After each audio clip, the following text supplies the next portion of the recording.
welcome to my podcast. This is a podcast where I'll be teaching you all the systems and strategies you need in creating your visibility so you can turn your passion for coaching into a profitable business. I'm your host, Michelle Quay. I am a visibility coach, content and email marketing strategist, international speaker, and author, as well as the founder of Elevate Life Coaching. Let's just say that I know a few things about overcoming seemingly impossible obstacles in life and in business. I'm on a mission to be the champion that helps you to get to the top of your mountain, one courageous step at a time. Welcome to the show.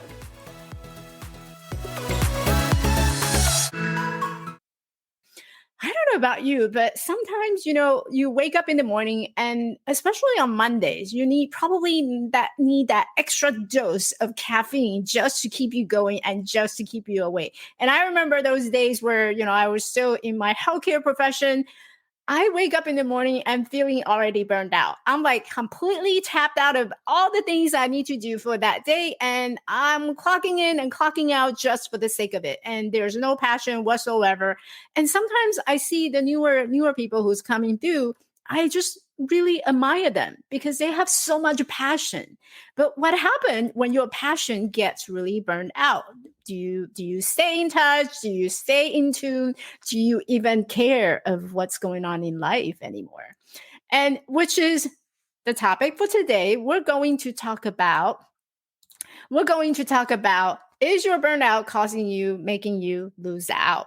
And thank you so much. I see Terry and Rose Basil. Hey, first time being here. Welcome. And Ali is also here. I have my friend Terry. Welcome. All right. So burnout. Raise your hand if you can relate to this.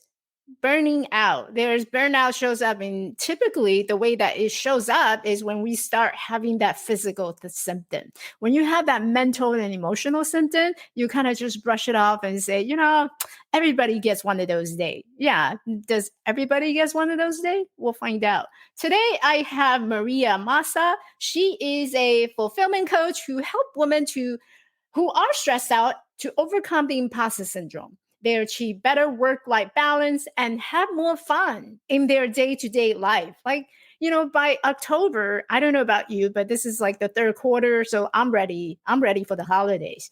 By the way, 80 something days until Christmas.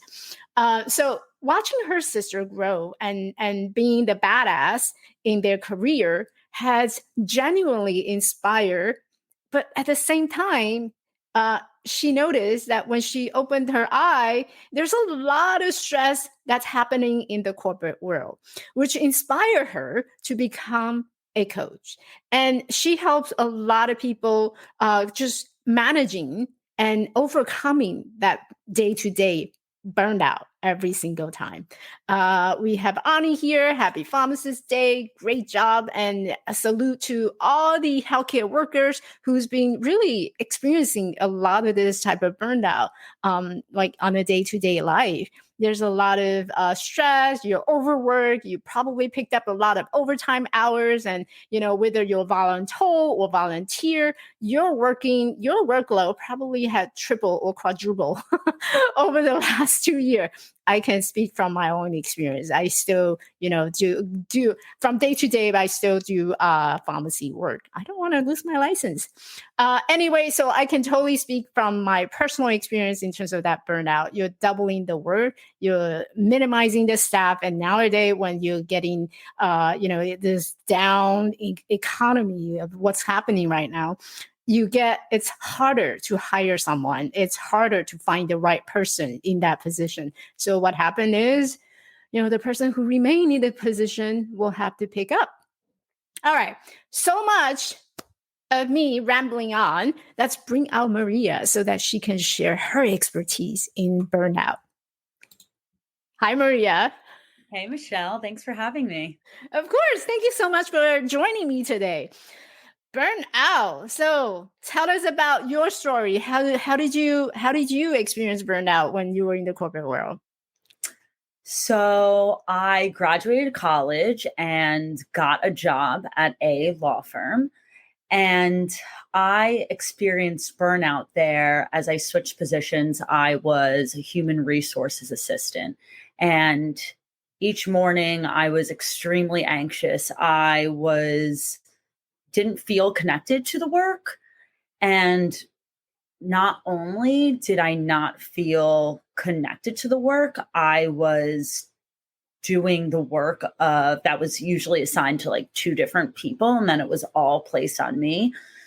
At the time I was really young and it was really hard. I woke up with chest pains every single day. And I think not feeling aligned with the work, and then on top of doing the job that typically was for two people, it just really led to me feeling burnt out.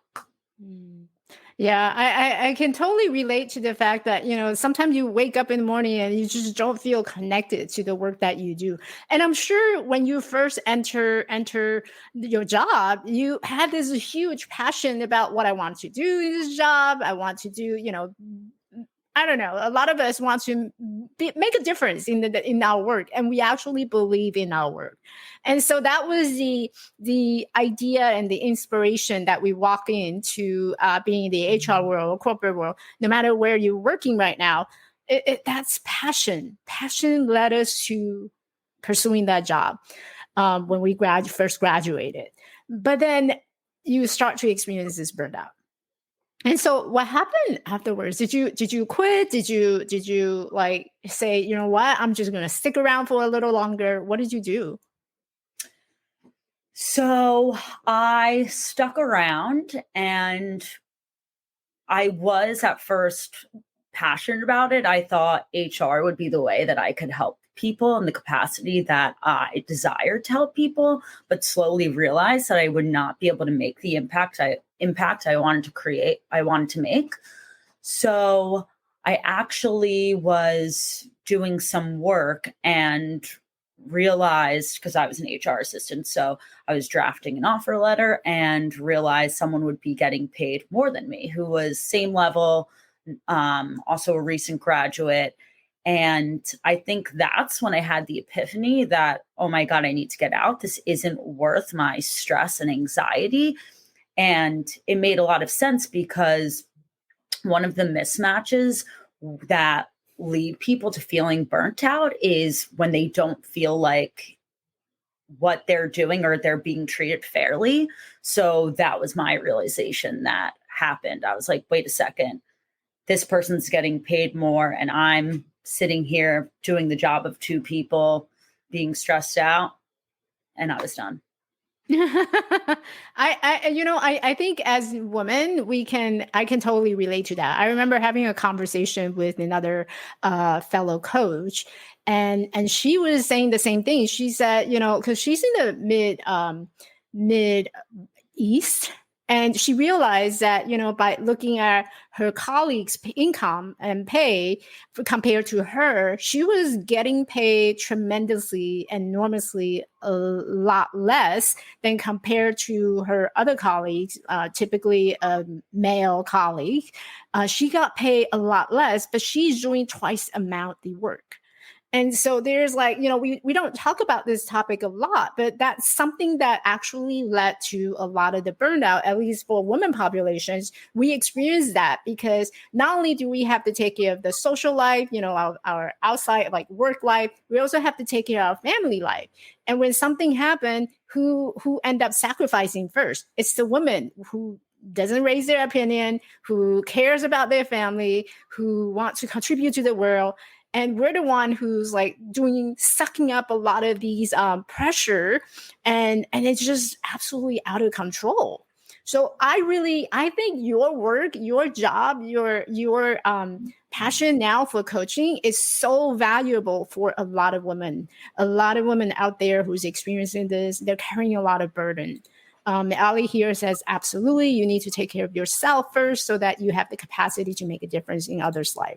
And then we have Rose here constantly seeking people, being unpaid in her industry and also her friends, mostly women. And oftentimes, yes, Rose, women of color. People don't talk about these things, but these are emotional and mental burden that we carry. So Maria, I know that this whole experience in the corporate and in the HR world led you to becoming a coach. Like, can you tell us more about the burnout? Like, what are some of the signs or symptoms, and how does one address it? Yeah, so burnout is characterized by being emotionally exhausted and emotionally drained, right? And what you were saying before, and what like Rose was saying about how often seeing women of color and women in general being underpaid, it often then leads to people feeling resentment. And that's another major characteristic of burnout. You're emotionally detached from your work. So a lot of times people think, well, what can they do? Fire me? And, but at the same time, you're doing your work to completion many times, but you feel like you're not doing enough. Mm. Sounds like there's a bit of judgment, like self-judgment in there, right? And it's about like I think in your bio you had talked about the overcoming the imposter syndrome, and there's part of us who feel like I need to do more in order to get more, or in order to be recognized or be seen, and that's where that negative self-talk or that inner critic start coming in, start showing up, and that led us to take on more tasks, more projects, or more to do. I cannot tell you, like, all the women I speak to, a lot of them have like a long laundry list of to do. We get overwhelmed by all these to do lists. It's ridiculous. Like, I carry a notebook with me, and my to do list is just enormous. And there's always that feeling of, oh, I'm not doing enough. Yeah, and I think what you're talking about with that to-do list, I've spoken with a lot of my friends and stuff, and so many women have these long to-do lists and just that feeling of I will never get to everything, and I think that also leads to burnout. And with that feeling of not being able to get to everything, it's a lot of times not having the resources or support Mhm.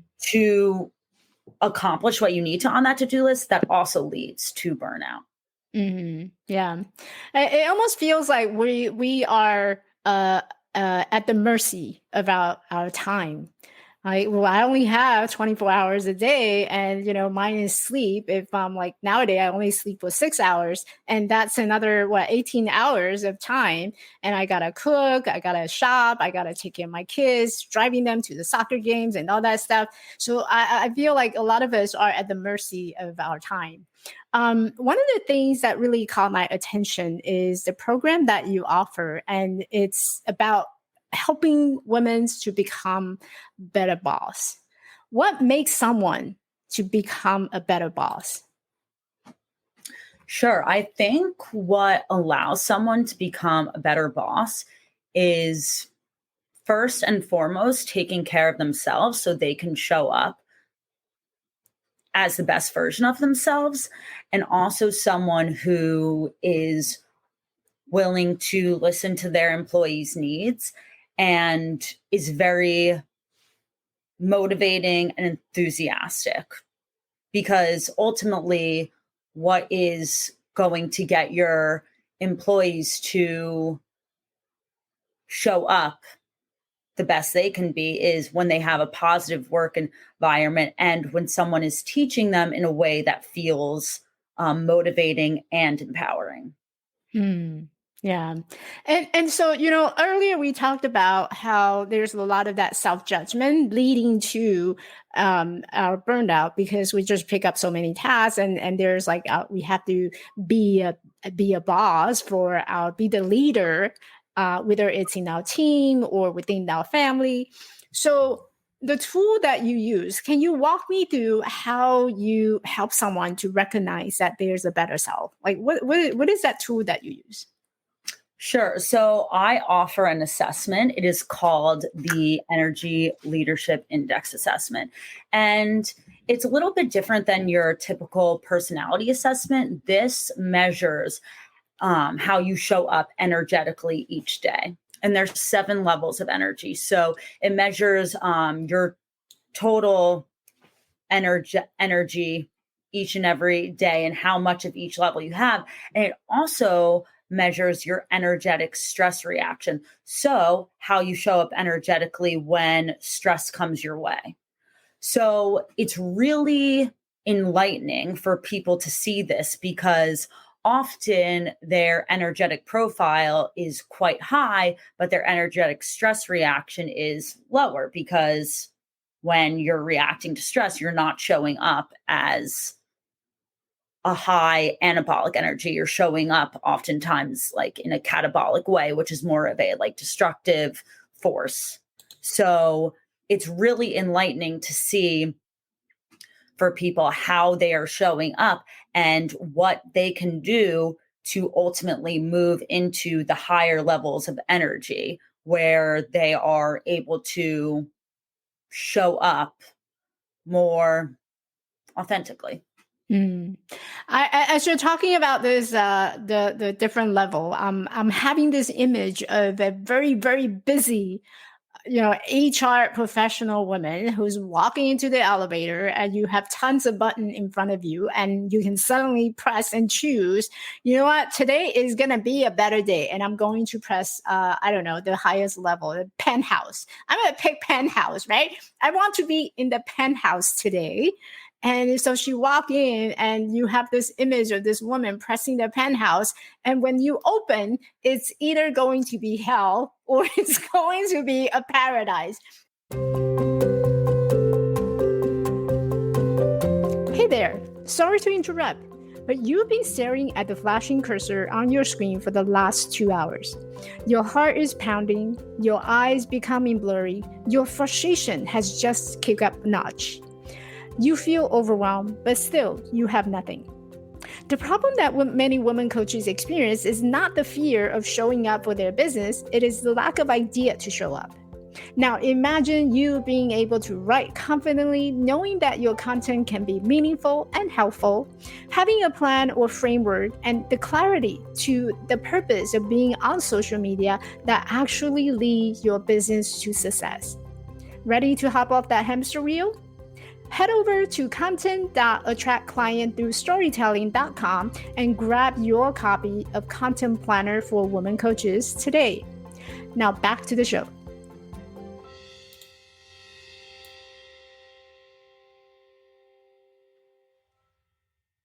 And I think majority of us, we want to have that control in the way that we're feeling in that day and not being affected by all these other external sources. So no matter which button I press, I want it to be a beautiful day. But I won't be able to do that if I keep pressing the wrong button all the time. and sometimes, that's what's coming up from my head as we're talking about energy, because, at the end of the day, what a woman really cares about is, can I just wake up in the morning and just feel good about myself? Right? We do affirmation. And a lot of time affirmation is the fact that, oh, I want to feel today is a beautiful day. And what makes it a beautiful day is when I go into work, there's not a whole lot of trouble or issues that people don't come to me. There's no caught up. I don't have to keep worrying about scheduling, and I don't need to ask and begging people to work. That's the kind of day I want to see. I don't know about you, but that's what's coming up for me. So how do we choose which button to pick?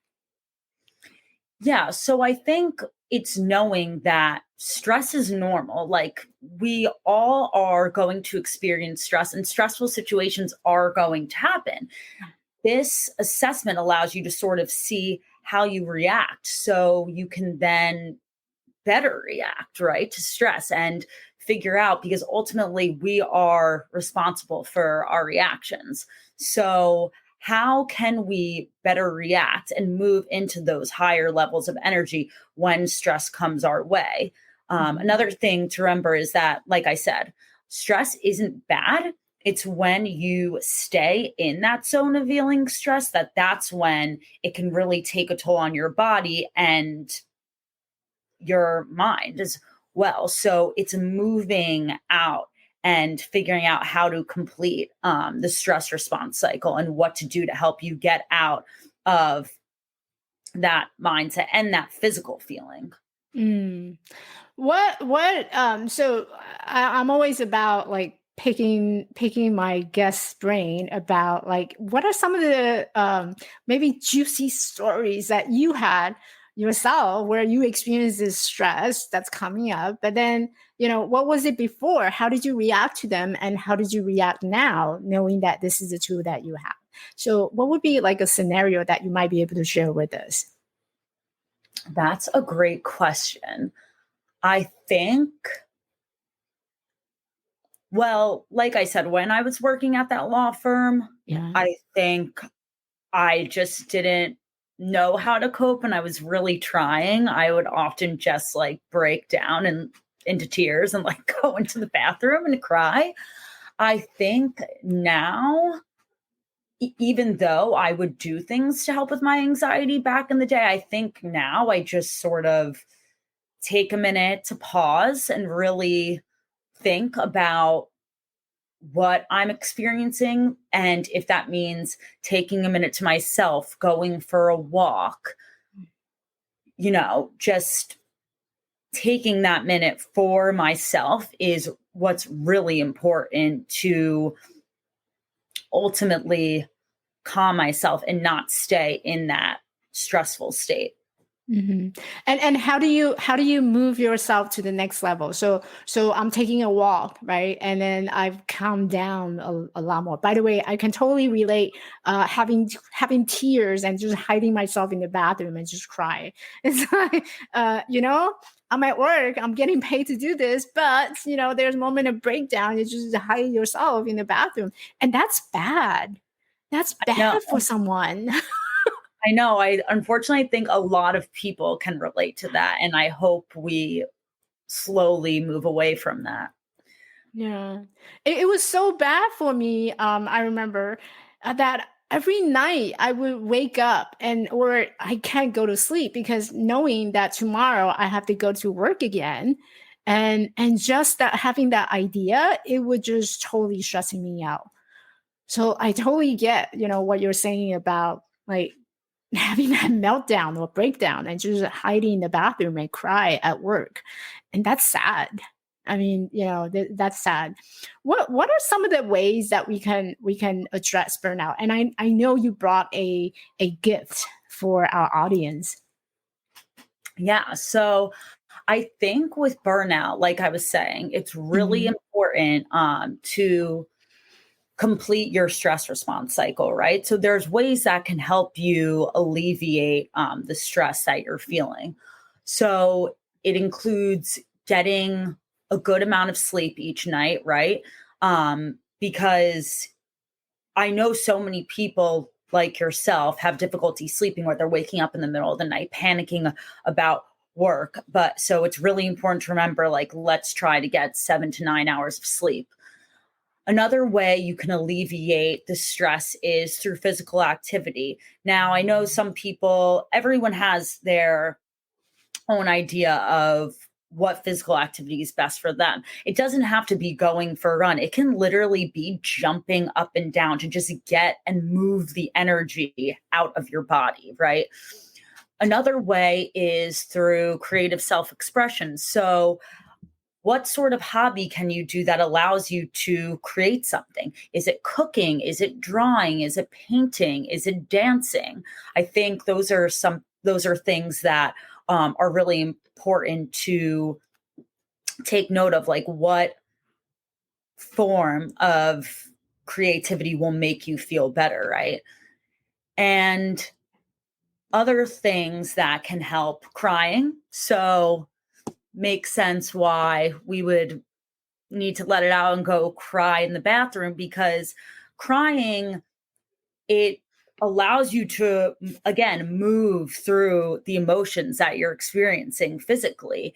And I think we have to remember it's okay to cry. And also, when you're in that stressful state, just knowing that you have to, in a sense, honor it and allow yourself to feel and move through the motions. If you try to suppress it, it's just gonna keep haunting you. So you have to let yourself move through the motions and honor them in a way, and sort of have your own mantra, and maybe say, okay, I'm feeling this way. It's okay. It will pass.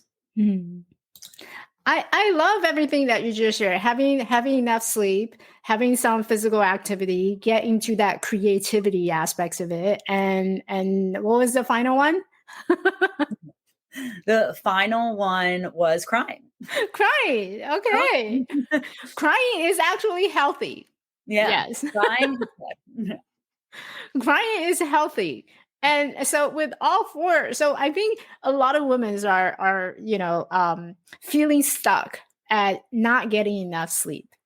So when we're in that space of not getting enough sleep, whether it's for work, for kids at home, maybe use something else. Like if you need to increase your creativity work, do painting. I know I used to go through a lot of like paint night, because the paint night actually feels like, oh, I can talk to someone, I can address my emotion, I can express it in my painting. So what type of creative work do you do, Maria? What type of creative work? For my creative work, sometimes I do just like doodling. I like to, if I need a minute, I guess this would be both physical and creativity, dance, even if it's just in my apartment by myself. So, yeah, I would say drawing, dance, maybe once in a while, cooking something new. What's your favorite dish? My favorite dish. There's too many. You can't have too many. You can just pick one. I love making chicken cutlets. Mm. I bet you make good one. I'm gonna have to come and fly over and take you out. Well, actually, I'll be your guest. Come. The real New Jersey way. Yep. Tell us about the freebie that you brought for us. Sure. So the freebie I brought is talking about burnout, and it talks about how to complete your stress response cycle. According to Dr. Emily Nagoski, she had an experience where she was hospitalized due to her burnout and wrote a book about burnout. So she talks about how important it is to complete that stress response cycle, and that just allowing people to know that, again, like, stress is okay, stress is normal. It's when you stay in that middle place of your stress response cycle that's when it can be harmful to your body. What is a stress response cycle?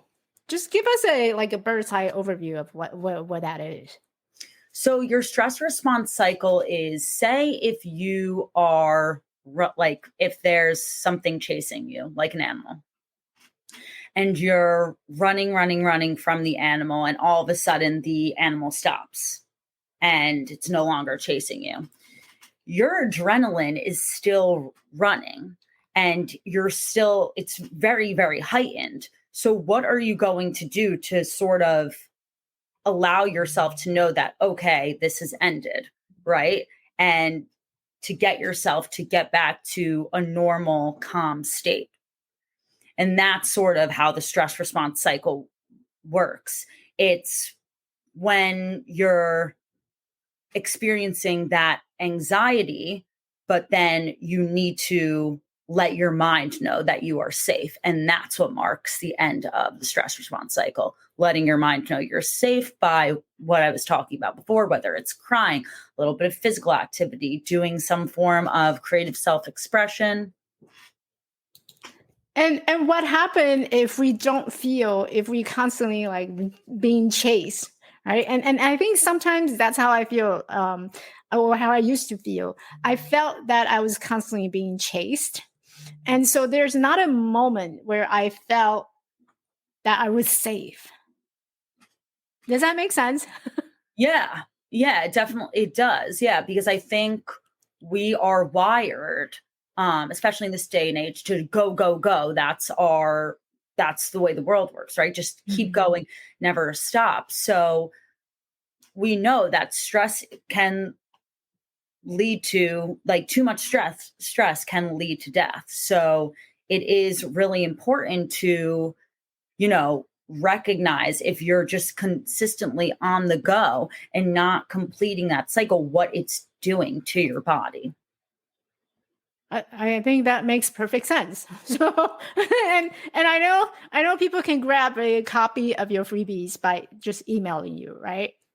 Yes, yeah. Send me an email. I'd love to connect, and definitely check out my website if you're a little bit curious about what I do.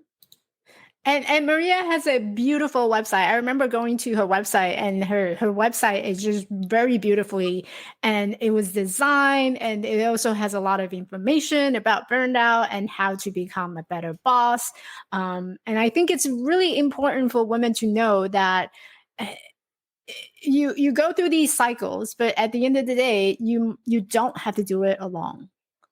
And so, if you've been stuck with the idea of I have to keep doing this in order to accomplish something, or I have to keep doing this in order to have that fulfillment, then actually go head over to Maria's website, because she is going to help you. She's going to change that perspective of you have to do this in order to get what you want.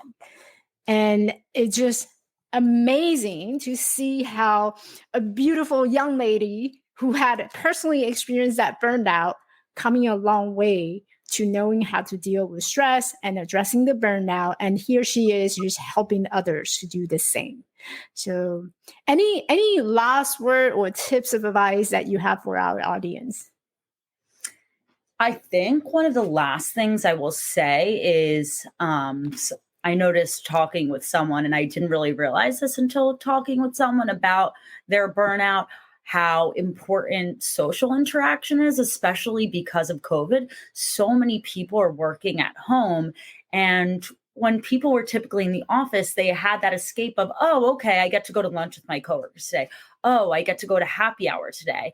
And I realized, oh my God, how important that is to have that time for people. So for my professionals working at home, just sort of take note of that if you were in the office, you'd be doing that probably on average at least once a week. So to figure out, like, what sort of social activity you can do for yourself, because ultimately that will affect you and make you feel more burnt out, because we as humans need social connection and interaction. Mhm. I love that. And for those of you ladies, that if you work from home and you need someone to talk to, you can always find Maria on Instagram. Mhm. She's on Instagram. She's also on LinkedIn. So if you just do a search, Maria Massa, fulfillment coach, you'll be able to connect with her and talk to her. Just send her a quick chat, and I'm sure Maria wouldn't mind. Yes, I'd love to chat, virtual coffee. Let's do it. Yeah. So I do have a couple of rapid firing just to help my audience to get to know you a little better. You ready for the rapid firing? Oh, sure. Well, we kind of answer. Well, some maybe some we already answered. What's your favorite holiday? Christmas. Yeah, you're my kind of girl. I tell people, if you don't love Christmas, you can't be my friend. Yeah, and there's like different different type of holiday, right? There's Christian, there's Hanukkah, so it doesn't matter what holiday you celebrate in December. If you don't celebrate holiday, you're not my friend. What's your favorite pizza topping? Mushrooms. Really? Yeah, I like mushrooms. Yeah. Vegetarian. I like pineapple. Yeah. That's arguable. What's your favorite beverage? Margarita. Oh, me too. See, this is why we're like so connected. What's your least favorite beverage? Vodka. I Yeah. don't like vodka. What is your favorite season? Summer. I do love summer. Yeah, and you love to travel. I know. Yeah. I see a lot of your photo on the Instagram about your traveling. What's your favorite color? Turquoise and gold. And funny how you said that because when I go to your website, that's what's coming due. Yeah, I know. Yeah, I made my logo those colors as well. So yeah, it's very pretty, very pretty. thank you. One last question, and this came from a quote from one of the books that I really love, The Little Prince. It says, "It is only with the heart that one can see rightly. What is essential is invisible to the eyes." From your point of view, what is essential but invisible to the eyes? What is essential but visible to the eyes? Great question. I think first I'm going to say gratitude. And I think also just actual like concern and curiosity for other people. Compassion. Yeah. I love that compassion. I think the whole world needs more people who exercise compassion and more forgiveness and more gratitude, being thankful of where we are today. Yeah. Thank you so much for Maria for coming to the show. It was such a wonderful time to see you and have you here. Thank you. That was so fun. I love chatting with you as always. Me too. All right, I'm gonna put you to the backstage so I can close up and wrap up the show. Hey, beautiful. Thanks for listening. If you enjoyed this podcast and found value from this episode, I would love for you to hit that subscribe button on your favorite podcast platform and leave me a rating and review. One thing I was struggling in my early years in business was finding the right people to connect with. It feels like I was on this entrepreneur journey on my own. And sometimes we all just need friends who can share our dreams and hopes. Someone who can relate to what we're going through as we grow our business together. If you are a woman coach who is ready to grow your coaching business and looking for strategies to get seen, get heard, and get hired, I want to invite you to come and find me in our community on Facebook at Get Clients with Storytelling. This is a community of women coaches who want to grow a coaching business by creating engaging, visible, and authentic content with storytelling for their business to get more leads and attract more clients. I will see you at our next tea party.